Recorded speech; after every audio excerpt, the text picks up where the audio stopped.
গোটা উম্মতে মুসলিমা অদূর ভবিষ্যতে ঐক্যবদ্ধ হয়ে আল্লাহর কোরআনের রজ্জুকে আঁকড়ে ধরবে। এই শক্তিকে রোধ করার ক্ষমতা পৃথিবীর কারো নাই। পৃথিবীর বিভিন্ন প্রান্ত থেকে মুক্তি পাগল মানুষেরা আল্লাহর কোরআনকে যখন ঐক্যবদ্ধভাবে আঁকড়ে ধরবে, পৃথিবীর সমস্ত শক্তি ইসলামী শক্তির সামনে পদানত হবে ইনশাআল্লাহ। বর্তমান পৃথিবীতে একমাত্র ভূমি, যেই ভূমিতে পৃথিবীর দুইটা সুপার পাওয়ার নাকে খত দিছে। আল্লাহ পাক রব্বুল আলামিনের মেহেরবানি যে আল্লাহ রব্বুল আলামিন আমাদেরকে সালাতুল জুমা আদায় করার জন্য আল্লাহর ঘর মসজিদের মধ্যে একত্রিত হওয়ার তৌফিক দিয়েছেন। বেশ কিছুদিন আপনাদের ভাই আমি দেশের বাইরে সফরে ছিলাম। আজ সকালেই দেশে ফিরে আসার তৌফিক হয়েছে। আলহামদুলিল্লাহ, সুন্দর একটি সফর। প্রথমে আল্লাহর ঘর বাইতুল্লাহর জিয়ারত করার তৌফিক হয়েছে এই সফরে। তারপরে পবিত্র উমরা করার পরে পৃথিবীতে একটি মাত্র ভূখণ্ড, যেই ভূখণ্ডে আল্লাহর কোরআনের বিধান 100 ভাগের মধ্যে 100 ভাগ বাস্তবায়িত হয়েছে, এবং এই একবিংশ শতাব্দীর এই সময়ে পরিপূর্ণ কোরআন এবং হাদিস ইসলামী শরিয়া অনুযায়ী একটি রাষ্ট্র এবং সমাজ ব্যবস্থা পরিচালিত হয়, তার একমাত্র দৃষ্টান্ত ইমারতে ইসলামী আফগানিস্তান। সেই ভূখণ্ড পরিদর্শন করার সৌভাগ্য আল্লাহ পাক দান করেছেন।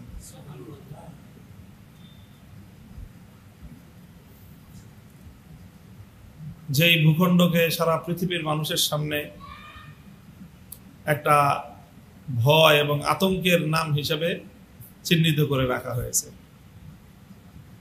মানুষ যেন এই নামটা নিলেই আতঙ্কগ্রস্ত হয়ে যায়। বাপরে বাপ, আফগানিস্তান ভয়ঙ্কর একটা বিষয়। এখন অবস্থা এমন হয়েছে যে কেউ আফগানিস্তান গেছে এটা শুনলেও মানুষ তাকে দেখতে আসবে। সেই লোকটার কত বড় সাহস যে সে আফগানিস্তান চলে গেছে। এবার বুঝেন যে মানে বিষয়টাকে কতটা ভীতিকর, আতঙ্কের করা হয়েছে, যে কেউ আফগানিস্তান বাইরে থেকে গেল সেও মানুষের একটা দর্শনীয় বিষয় হয়ে যায়। তো মূলত এই যে পরিস্থিতিটা যে তৈরি করা হয়েছে, ইসলামের শত্রুরা প্রথমে চায়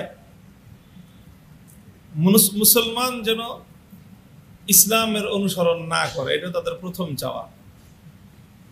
দ্বিতীয় চাওয়া হলো, আচ্ছা ঠিক আছে, ইসলাম মানে মানুষ, ইসলামী রাষ্ট্র যেন প্রতিষ্ঠা করতে না পারে, সেটা চাওয়া। সেই ইসলামী রাষ্ট্র প্রতিষ্ঠার যত ধরনের বাধা হতে পারে তারা সব রকম বাধা প্রদান করে। তাদের শক্তিতে যতটুকু কুলায় ততটুকু তারা করে। করার পরে যদি তারা পরাস্ত হয়ে যায়, পরাজিত হয়ে যায়, তখন তাদের সর্বশেষ ষড়যন্ত্র থাকে যে এই যে ইসলামী সমাজ এবং ইসলামী রাষ্ট্র প্রতিষ্ঠিত হয়েছে, এই বিষয়টা যেন দুনিয়ার মানুষ জানতে না পারে, দুনিয়ার মানুষ যেন দেখতে না পারে। এই জন্য তার প্রতি একটা চরম আতঙ্ক সারা দুনিয়ায় ছড়ায় দেওয়া হয়। অথচ এটা কেন করা হয়? এই আতঙ্কটা ছড়াইলে তাদের লাভটা কি? সেই লাভ আছে, একটা বড় লাভ। দেখেন, আমার আব্বাজান মরহুম শাইখুল হাদিস আল্লামা আজিজুল হক রহমতুল্লাহ আলাইহি, আপনারা নাম শুনে থাকবেন। শুধু বাংলাদেশ নয়, বরং এই পাক ভারত উপমহাদেশের অন্যতম একজন শ্রেষ্ঠ হাদিস বিশারদ ছিলেন, এবং তিনি জীবনের প্রায় 60 বছর পর্যন্ত সহিহ বুখারী শরীফের অধ্যাপনা করেছেন, দর্শ দিয়েছেন। এবং বাংলা ভাষায় যখন হাদিসের তেমন কোনো কিতাব অনুবাদ হয় নাই, সেই 1960-এর দশকে, মানে অর্থাৎ আজ থেকে প্রায় 60 বছর আগে, 65 বছর আগে তিনি বাংলা ভাষায় বুখারী শরীফের অনুবাদ করেছেন।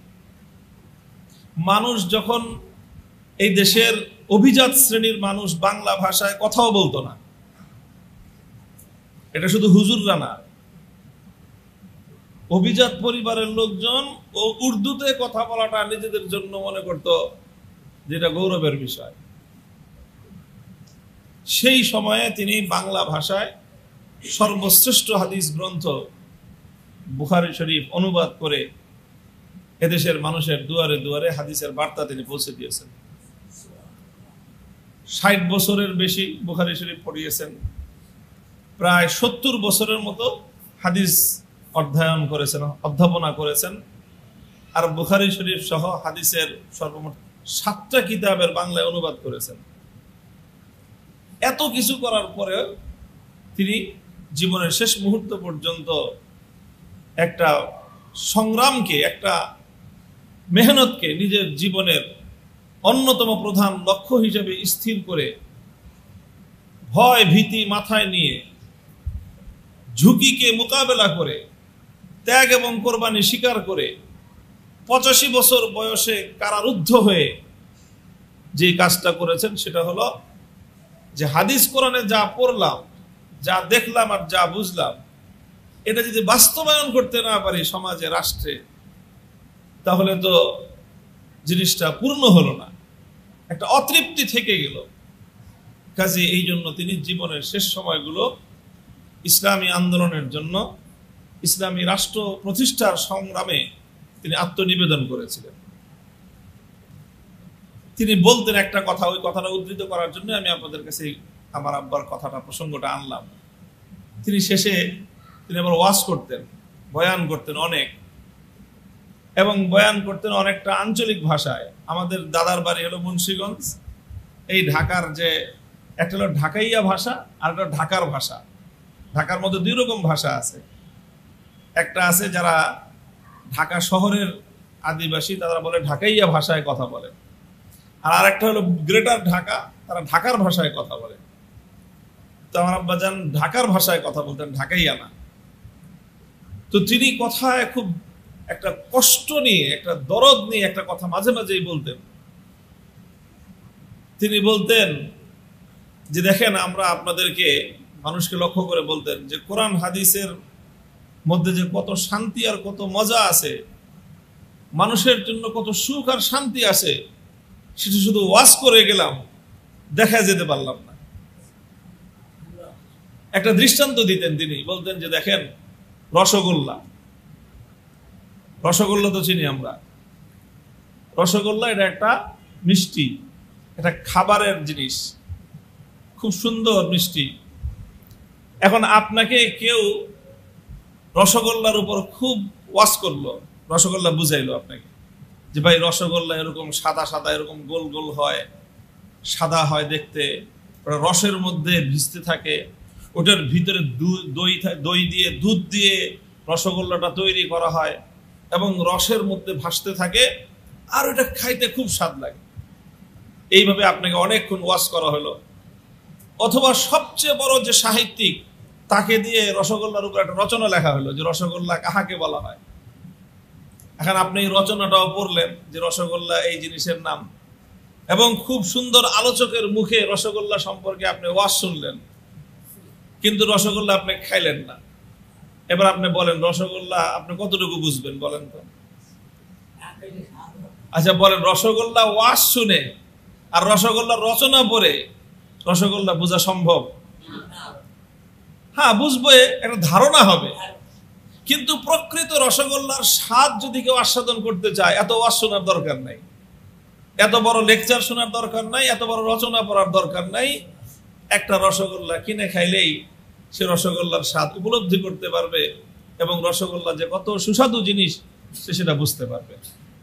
তো তিনি বলতেন যে আসলে ইসলামী শাসন, আল্লাহর কোরআনের শাসন ব্যবস্থার মধ্যে, আল্লাহর কোরআনের মধ্যে মানব জাতির জন্য কি শান্তি, কি সুখ, কি নিরাপত্তা, কি সৌন্দর্য লুকায়িত আছে, এটা শুধু ওয়াজ করে আর লেকচার দিয়ে আর এটার নামে বড় বড় কিতাব লিখে, রচনা লিখে এটা মানব জাতিকে পরিপূর্ণ বোঝানো এবং বোঝা কোনোদিনও সম্ভব নয়, যতক্ষণ পর্যন্ত জাতি আল্লাহর কোরআনের শাসন নিজেরা এটার মধ্যে এই শাসন দ্বারা শাসিত না হবে, নিজেরা যতক্ষণ পর্যন্ত আল্লাহর কোরআনের শাসন বাস্তবায়ন না করবে, সেই জাতি ততদিন পর্যন্ত আল্লাহর কোরআন এবং ইসলামকে পরিপূর্ণ অনুধাবন করতে পারবে না। তো আসল ব্যাপারটা হলো এই যে ইসলামের শত্রুরা তারা চায় না যে ইসলামটা কোরআন থেকে, হাদিস থেকে এবং এর যে মূল উৎস আছে যেই জায়গায়, ওই জায়গা থেকে বের হয়ে এসে এটা আল্লাহর জমিনে প্র্যাকটিক্যালি বাস্তবায়িত হয়ে যাক, এটা তারা চায় না। ওরা চায় যে মুসলমানরা শুধু রসগোল্লার ওয়াজ শুনুক, আর ওরা চায় হুজুররা শুধু রসগোল্লার ওয়াজ করুক। ওরা চায় মুসলমানদের লেখকরা শুধু রসগোল্লার রচনা লেখুক, রসগোল্লা নিয়ে বড় বড় ওরা কিতাব লেখুক, এগুলো ওরা চায়। কিন্তু মুসলিম জাতিকে রসগোল্লা খাওয়ায় দিক, এটা কোনোদিন মুসলমানরা বরদাস্ত করতে, মুসলমানদের দুশ্মনরা সহ্য করতে পারে না। কারণ মুসলমানরা যদি একবার রসগোল্লার খেয়ে স্বাদ পেয়ে যায়, তাহলে এই মুসলিম জাতিকে এই রসগোল্লা থেকে আর নিবৃত্ত রাখা সম্ভব নয়। মুসলিম জাতি যদি সত্যিকার অর্থে, প্রকৃত অর্থে যদি একবার আল্লাহর কোরআনের শাসনের সৌন্দর্য এবং তার স্বাদ অনুভব করতে পারে, তাহলে এই মুসলিম জাতি শুধুমাত্র নিজেদের ভূখণ্ডে নয়, সারা পৃথিবীতে আল্লাহর দ্বীনকে বিজয়ী করে ছাড়বে। মুহতারাম হাজিরিন,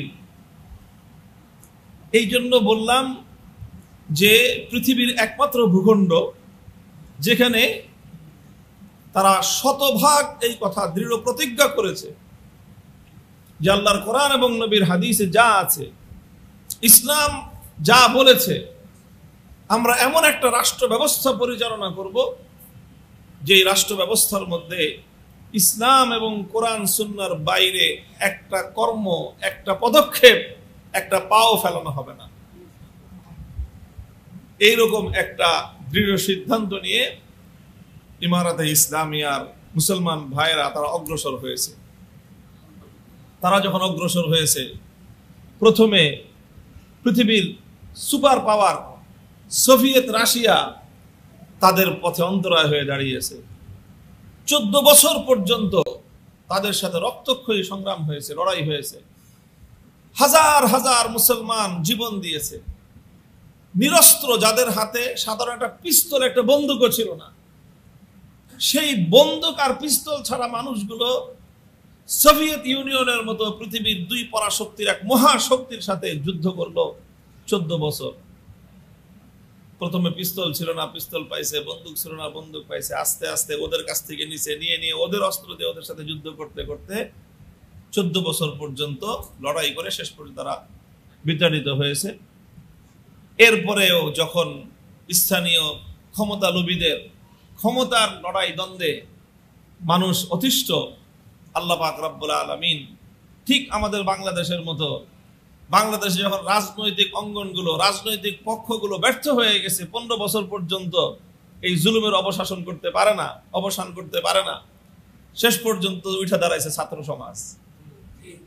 এই ছাত্ররা যখন উঠে দাঁড়াইছে, আলহামদুলিল্লাহ দেখা গেল কিছুদিনের মধ্যেই, অল্প কিছুদিনেই ছাত্রদের রক্ত, তাদের কোরবানি, তাদের সংগ্রামের মুখে 16 বছরের ফেরাউন শক্তি আল্লাহর রহমতে উৎখাত হয়ে গেছে।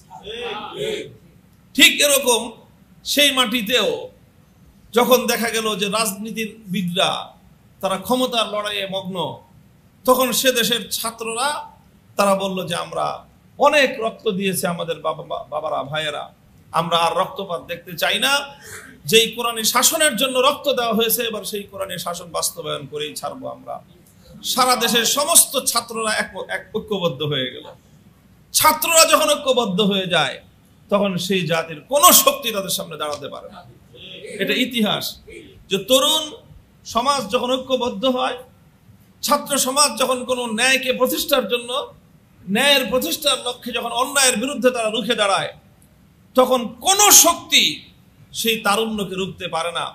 যেই তারুণ্যের হাতে সত্যের মশাল থাকে, যে তারুণ্যের হাতে ন্যায়ের ঝান্ডা থাকে, সেই তারুণ্যকে রুখে দেওয়ার মতো কোনো শক্তি আল্লাহ পাক এই পৃথিবীতে সৃষ্টি করেননি। তার সর্বশেষ দৃষ্টান্ত আমাদের বাংলাদেশ, এবং এই বাংলাদেশকে দেখে আরো পৃথিবীর অন্যান্য দেশে এটা ছড়িয়ে পড়ছে তারুণ্যের শক্তি। ঠিক সেই আফগানিস্তানেও এই তরুণ ছাত্র সমাজ তারা এই হানাহানি মারামারি দেখতে দেখতে ক্লান্ত হয়ে তারা ঐক্যবদ্ধ হয়ে গেল। আল্লাহ পাক তাদের হাতে বিজয়ের পতাকা তুলে দিলেন, এবং তারা এসেই সর্বপ্রথম তাদের অঙ্গীকার বাস্তবায়ন করলেন, শতভাগ আল্লাহর জমিনে আল্লাহর কোরআনের বিধান তারা বাস্তবায়ন করলেন। এই যখনই কোরআনের বিধান বাস্তবায়ন হয়ে গেল, সারা পৃথিবীর ইহুদি খ্রিস্টান শক্তির মাথা খারাপ হয়ে গেল। এই তো মুসলমানরা রসগোল্লা খাওয়া শুরু করে দিছে। এখন তার মুসলমানরা শুধু রসগোল্লার ওয়াজ শুনবে আর রসগোল্লা রচনা পড়বে তা না, এরা যদি এখন রসগোল্লার স্বাদ পাওয়া শুরু করে এই মুসলিম জাতি, এদেরকে তো আর এখান থেকে বিরত রাখা যাবে না। তখন তারা সকল শক্তি নিয়ে সারা পৃথিবীর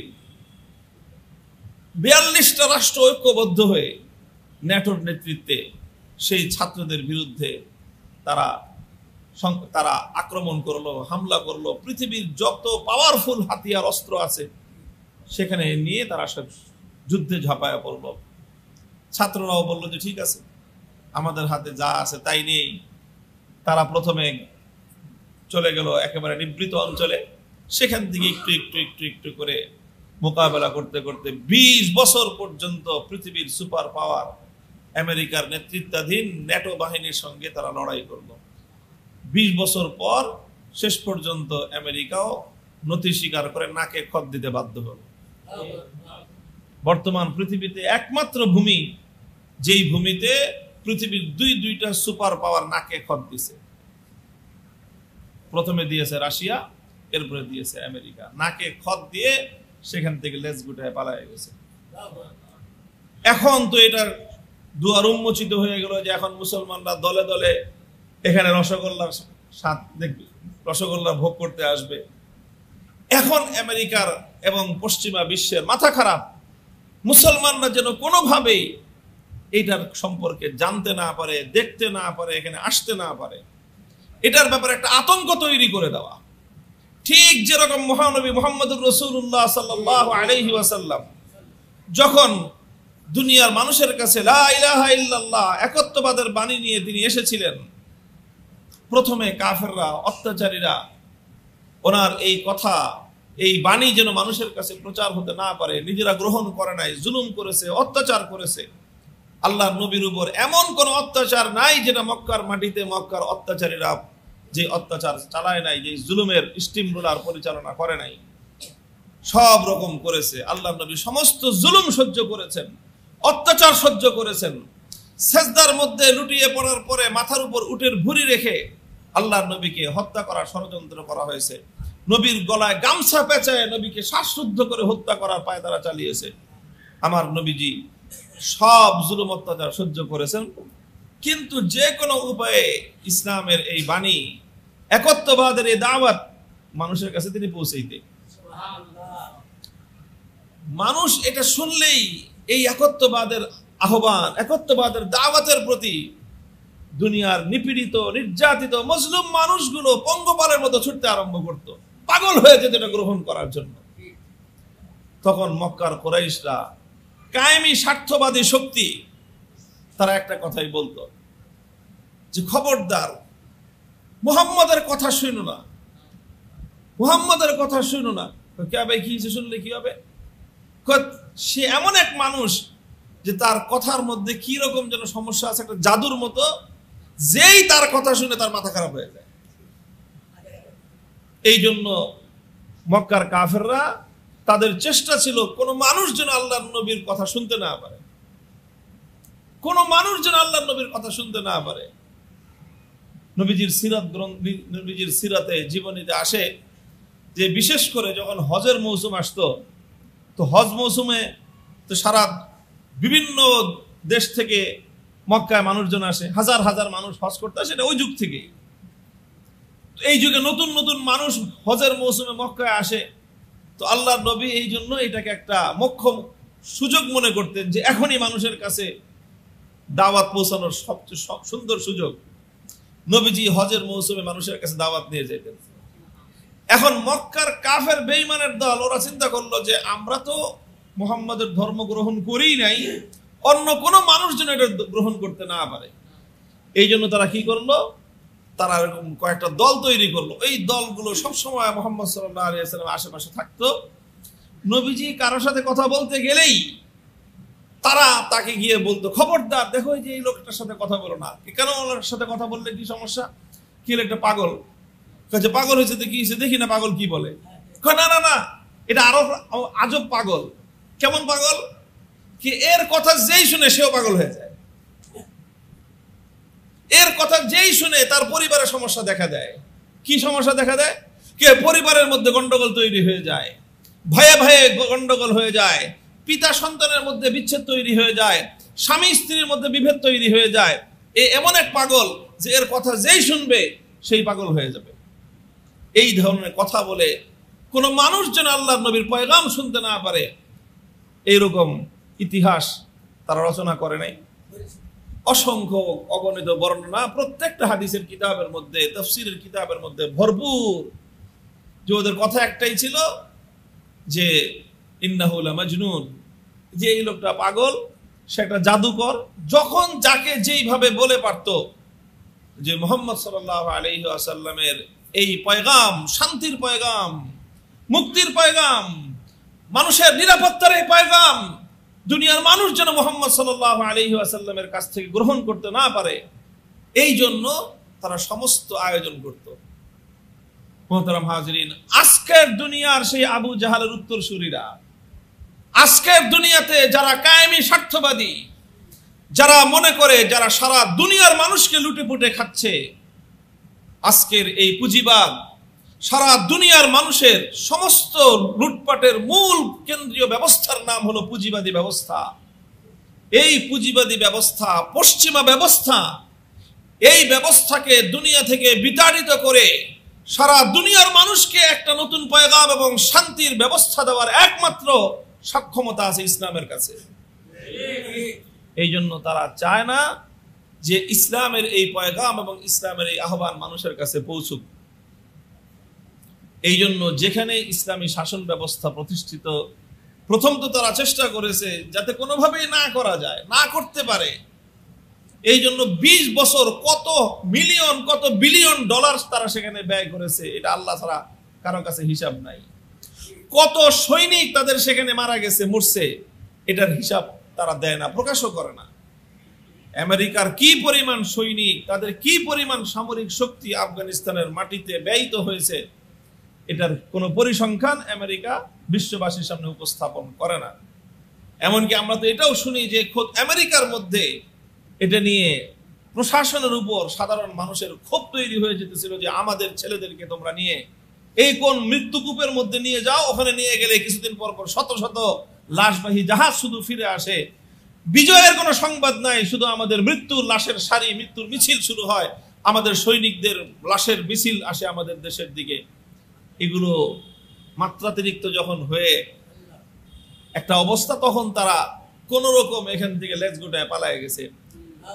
শেষ যতক্ষণ পর্যন্ত তারা পারছে ধরে রাখছে, এরপরে যখন আর পারে না তখন তারা পালায় গেছে। এখন তাদের একটাই কৌশল, দুনিয়ার মানুষ, কোন মুসলমান যেন এই ইসলামী রাষ্ট্রটাকে, কোরআন হাদিস, কোরআন সুন্নাহ ভিত্তিক পরিচালিত এই সমাজটাকে দুনিয়ার অন্য কোন মুসলমানরা যেন এটার সাথে টাচে আসতে না পারে। ওই যে এটা এমন একটা জায়গা, এখানে যেই যাবা সেই পাগল হয়ে যাবে। সেই একই পয়গাম, সেই একই ভীতি, সেই একই আতঙ্ক তারা মানুষের মধ্যে সৃষ্টি করে দিয়ে রাখতেছে। মুহতারাম হাজিরিন, শত্রুরা যতই ভীতি ছড়াক যে খবরদার হাসপাতালে যাও না, হাসপাতালে গেলে ডাক্তাররা কিন্তু সব ডাকাইত হয়ে গেছে। এখন বলেন, কোন মানুষ যদি চিন্তা করে যে জাতিকে চিকিৎসাবিহীন রাখবে, রোগীরা যেন ডাক্তারদের কাছে না যায়, সে এখন রোগীদের কাছে ডাক্তারদের ব্যাপারে যতই অপপ্রচার চালাক, যে ডাক্তারের কাছে গেলে ডাক্তাররা এখন আর ডাক্তার নাই, সব ডাকাত হয়ে গেছে, পকেট কাটে, পেট কাটে, মানুষের জান কাটে, গলা কাটে, সব কাটে। যতই ওয়াজ করো, যার যার আসলে রোগ আছে সে কোনো না কোনো ভাবে ডাক্তারের কাছে যাবেই, এবং ডাক্তারের কাছে যখন সে শরণাপন্ন হবে তখন ডাক্তারের দ্বারা সে চিকিৎসা পেয়ে সে সুস্থ হয়ে উঠবে। তবে কাউকে না কাউকে এই সাহসটা তো করতে হবে, কাউকে না কাউকে তো সাহসটা করতে হবে। তোমার যতই অপপ্রচার চালাক যে না আমি ডাক্তারের কাছে যাব, ডাক্তার দ্বারা আমার রোগ আরোগ্য হবে, এই হিম্মতটা তো কাউকে না কাউকে করতে হবে। আজকের দুনিয়ার অমুসলিমরা পশ্চিমা বিশ্ব ইসলামী সমাজ ব্যবস্থার ব্যাপারে যে আতঙ্ক এবং যে ভীতি ছড়িয়ে রেখেছে, এটা এজন্যই যেন মুসলমানরা সত্যিকার অর্থে রসগোল্লার স্বাদ আস্বাদন করতে না পারে। এই জন্য মুসলমানরা যেন দেখতে না পারে যে আল্লাহর কোরআনের শাসন কায়েম হলে মানুষের কেমন নিরাপত্তা, কেমন শান্তি, কেমন সুখ সেখানে তৈরি হয়, এটা যেন দুনিয়ার মানুষ উপলব্ধি করতে না পারে। দুনিয়ার মুসলিম সমাজকে এখান থেকে দূরে রাখার এটাই হলো তাদের প্রধান লক্ষ্য এবং উদ্দেশ্য। কাউকে না কাউকে তো হিম্মত করতেই হবে। আল্লাহ পাক রব্বুল আলামিন আমাদেরকে তৌফিক দান করেছেন। যাই হোক, দুনিয়াতে অনেক কিছুর জন্যই তো ঝুঁকি নিয়েছি, হকের জন্য, সত্যের জন্য অনেক ঝুঁকি নিয়েছি। আমরা বিশ্বাস করি আল্লাহ পাক রব্বুল আলামিনের রহমত থাকলে সারা দুনিয়ার সমস্ত কুফরি শক্তি মিলে একটা বাঁকা পশম, একটা সোজা পশম বাঁকা করতে পারে না। মুহতারাম হাজিরিন, লম্বা কথা বলবো না, শুধু একটা কথাই বললাম আমি আপনাদের কাছে। আমরা ইমারতে ইসলামিয়া পরিদর্শন করে তাদের কিছু ত্রুটি আছে, ত্রুটি মুক্ত মানুষ না, কিছু ভুল ত্রুটি আছে। সেই ভুল ত্রুটিগুলো আমরা দেখেছি, তাদেরকে পরামর্শ দিয়েছি সেগুলো সংশোধন করার জন্য। তারা আমাদেরকে আশ্বস্ত করেছে। তাদের কাছে এই পৃথিবীতে আলেমদের কথার যে মূল্য আছে, পৃথিবীর কোন রাষ্ট্রপ্রধানের কথার সেই মূল্য তাদের কাছে নাই। ডোনাল্ড ট্রাম্পকে গণার টাইম তাদের নাই। সত্যিকার অর্থেই ডোনাল্ড ট্রাম্প যে এখন দেখতেছেন যে আগ্রম বাগ্রম করতেছে, পত্রিকায় আসে যে বাগরাম ঘাঁটি দখল করবে, এই করবে, সেই করবে, হুমকি টুমকি দিতেছে, ওখানে তারা এখনো পর্যন্ত এটা নিয়ে আলোচনা করার টাইম পায় নাই। এখনো পর্যন্ত বললো তারা যে আধা ঘন্টার সময় হয় নাই যে এই বিষয়টা নিয়ে আমরা একটা আলোচনায় বসবো, যে ট্রাম্প যে এরকম চিল্লিতেছে কি করা এটা নিয়ে, ওই টাইম নাই ওদের। কিন্তু দুনিয়ার আলেম সমাজ যদি তাদেরকে একটা কথা বলে, তাহলে সেই আলেম সমাজের কথা রাষ্ট্রপ্রধানের সর্বোচ্চ পর্যায় থেকে সর্বনিম্ন পর্যায় পর্যন্ত প্রত্যেকটা মানুষ এই কথা শুনে, প্রত্যেকটা দায়িত্বশীল রাষ্ট্রীয় পর্যায়ের সবাই সেই কথা শুনে। আপনি চিন্তা করতে পারেন যে একটা মানুষ, সাধারণ একটা মানুষ, আমরা তো বাংলাদেশের কোনো রাষ্ট্রীয় কোনো দায়িত্বশীল না, কোনো মন্ত্রী না, কোনো এমপি না, কিছুই না। সাধারণ কি পরিচয়? আমার একজন আলেমের পরিচয়। 6 দিনের মধ্যে পররাষ্ট্রমন্ত্রী থেকে নিয়ে শুরু করে 7 জন মন্ত্রী, প্রধান বিচারপতি সহ আমাদের সাথে বৈঠক করেছে। আপনি জানতো বাংলাদেশের একটা মন্ত্রীকে আরেকটা যে কোনো দেশে পাঠান, যে একজন বাংলাদেশের একজন অতিথি 6 দিনের মধ্যে প্রধান পররাষ্ট্রমন্ত্রী, প্রধান বিচারপতি সহ 7 জন মন্ত্রীর সাথে 6 দিনে বৈঠক করবে, এমন পৃথিবীর কোনো দেশ আছে কিনা? কেন করে তারা এটা? কারণ তারা সারা দুনিয়ার আলেম সমাজকে চায় যে তোমরা কোরআন হাদিসের বিষয় দিক দৃষ্টিতে আমাদেরকে পরামর্শ দাও, আমাদেরকে দুনিয়ার কোরআন হাদিসের দৃষ্টিতে যে কোনো কথা আমরা শুনতে প্রস্তুত আছি। এই কথার জন্য তারা আমাদেরকে সময় দিয়েছে, সুযোগ দিয়েছে। আমরাও বলেছি মন খুলে। আমরা দেখেছি সেখানে দারিদ্র আছে, অভাব আছে, কারণ সারা দুনিয়া এখনো পর্যন্ত তাদেরকে কোনো সুযোগ দিচ্ছে না, অ্যাক্সেস দিচ্ছে না। কিন্তু এই দারিদ্র এবং অভাবের মধ্যেও এই গোটা পাহাড় ঘেরা এমন একটা দেশ, যেই দেশের লক্ষ লক্ষ মানুষের কাছে অস্ত্র আছে, এবং সাধারণ এই পিস্তল আর বন্দুক না, AK-40 কত নাম, আমরা তো নামও জানি না, রাইফেল, বড় বড় অস্ত্র, সকল মানুষের হাতে হাতে অস্ত্র। অথচ বিগত 4 বছরের মধ্যে একটা এই ধরনের কোনো অস্ত্র নিয়ে সংঘাতের ঘটনা নাই, একটা ডাকাতির ঘটনা নাই, একটা লুটপাটের ঘটনা নাই, একটা মানুষের বাড়িতে লুটপাট চালাবে এমন কোনো ঘটনা নাই। বলেন তো, আমাদের দেশে যদি 10 লক্ষ মানুষের কাছে এরকম অস্ত্র থাকতো, এই দেশে কি অবস্থা হতে পারে? দেশের মধ্যে বসবাস করার পরিবেশ থাকতো? কোরআনী শাসন মানুষকে এমন ভাবে সেখানে নিরাপত্তা প্রতিষ্ঠিত করেছে, রাত 2টা, 3টা, 4টার সময় এক প্রান্ত থেকে পাহাড়ি রাস্তা, আমরা এক এলাকায় গেলাম, একেবারে প্রায় 500 কিলোমিটার দূরত্বের অবস্থা কাবুল থেকে, 500 কিলোমিটার, রাত 8টার সময় রওনা করছে, আস্তে আস্তে রাত 2টা বাজছে, পাহাড় আর পাহাড়, পাহাড় আর পাহাড়, পাহাড়ের ভিতর দিয়ে আসলাম। কোনো ভয় নাই, কোনো আতঙ্ক নাই, কারণ সেখানে আল্লাহর কোরআনের বিধান বাস্তবায়িত হয়েছে। এই নিরাপত্তা আমরা নিজেরা সুচক্ষে দেখেছি।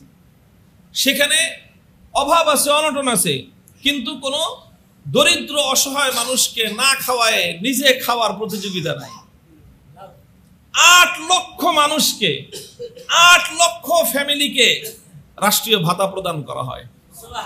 ইয়েতিম, বিধবা, চাই সেই ইয়েতিম বিধবা মুজাহিদদের সন্তানরা হোক, এমনকি যারা তাদের শত্রু ছিল বিগত 20 বছর, সেই শত্রু যারা এদের বিরুদ্ধে যুদ্ধ করেছে, শত্রু যুদ্ধ করতে গিয়ে মারা গেছে, সেই শত্রুর ইয়েতিম এবং সেই শত্রুর বিধবা স্ত্রীকে তারা রাষ্ট্রের পক্ষ থেকে ভাতা দেয়। তোর বাপে মরে গেছে আমাদের বিরোধিতা করে, বাপের দোষ, তোমার তো দোষ নাই, তুমি ইয়েতিম, তুমি রাষ্ট্রের কাছ থেকে ভাতা পাবা। তুমি বিধবা, তোমার স্বামী আমাদের শত্রু ছিল, কিন্তু তুমি তো আমার শত্রু না, তুমি বিধবা, তুমি রাষ্ট্রের কাছ থেকে ভাতা পাবা। শত্রু মিত্র ভেদাভেদ ছাড়া প্রায় 1 মিলিয়ন মানুষকে কমসে কম মাসে $100, $100 বাংলাদেশে কত হয় বলেন? হ্যাঁ, 12,000 টাকা হয় প্রায়। বাংলাদেশে প্রায় 12,000 টাকা হয় $100। ওখানকার মুদ্রার দাম অনেক বেশি আমাদের চেয়ে, ওখানকার মুদ্রার দামে $100 5,000 টাকার কিছু বেশি হয়। কমসে কম $100, বেশি আরো $200-300 পর্যন্ত। এবার হিসাব করে দেখেন যে 1 মিলিয়ন মানুষকে যদি প্রতি মাসে মিনিমাম $100 করে দেওয়া লাগে, তাহলে কত টাকা খরচ হয় হিসাব করে দেখেন। পৃথিবীর এত বড় বড় অনেক অর্থনৈতিকভাবে সমৃদ্ধ জাতি রাষ্ট্র আছে, কারো পক্ষে এটা কি সম্ভব যে এরকম $100 করে এরকম 1 মিলিয়ন মানুষকে সহযোগিতা দেবে, বিধবা এবং এতিমদেরকে? আল্লাহ পাক রব্বুল আলামিন এই সবই দিয়েছেন আল্লাহর কোরআনের বরকতে, ইসলামী শাসন ব্যবস্থার বরকতে। আল্লাহ পাক রব্বুল আলামিন এই উম্মতকে, কোরআনের এই উম্মতকে, যারা কোরআনের উম্মত, যাদের জন্য আল্লাহ কোরআন নাজিল করেছেন, সেই উম্মত যেন আল্লাহর কোরআনকে আঁকড়ে ধরে, এটাই হবে আগামী উম্মতে মুসলিমার সবচেয়ে বড় চ্যালেঞ্জ। এবং ইনশাআল্লাহ গোটা উম্মতে মুসলিমা অদূর ভবিষ্যতে ঐক্যবদ্ধ হয়ে আল্লাহর কোরআনের রজ্জুকে আঁকড়ে ধরবে। এই শক্তিকে রোধ করার ক্ষমতা পৃথিবীর কারো নাই। পৃথিবীর বিভিন্ন প্রান্ত থেকে মুক্তি পাগল মানুষেরা আল্লাহর কোরআনকে যখন ঐক্যবদ্ধভাবে আঁকড়ে ধরবে, পৃথিবীর সমস্ত শক্তি ইসলামী শক্তির সামনে পদানত হবে ইনশাআল্লাহ। সেই দিন ইনশাআল্লাহ অতি সন্নিকটে। আল্লাহ পাক রব্বুল আলামিন আমাদেরকেও সেই দিন দেখার তৌফিক দান করেন, যখন এই গোটা উম্মাহ আল্লাহর কোরআনের সোনালী শাসন ব্যবস্থায়, কোরআনের শান্তির সামিয়ানার নিচে সারা দুনিয়ার মানুষকে শান্তির সুখ উপহার দিতে পারবে। ওয়া আখিরু দাওয়ানা আলহামদুলিল্লাহি রাব্বিল আলামিন। আসসালামু আলাইকুম ওয়া রাহমাতুল্লাহ।